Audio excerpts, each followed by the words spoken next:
যত তাড়াতাড়ি সম্ভব দেশে নির্বাচন দরকার বলে মনে করে জাতীয় পার্টি। ডিসেম্বরের মধ্যে বা তার আগে হলেও দলটির কোনো আপত্তি নেই বলে জানিয়েছে দলটির চেয়ারম্যান GM কাদের। সকালে রাজধানীর বনানীতে জাতীয় পার্টির চেয়ারম্যানের কার্যালয়ে আয়োজিত বর্ধিত সভায় তিনি এসব কথা বলেন।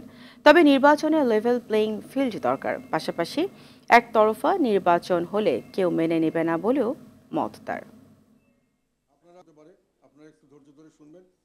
আর পাশ করে এমপি হন, তাহলে আপনি ইন্টারমিডিয়েট পাস করছেন, তাদের তুলে ধরার জন্য তাদের সমস্যাগুলি। দেশের সংখ্যাগরিষ্ঠ জনগণ হতাশা এবং প্রচার করা হচ্ছে ব্যাপকভাবে।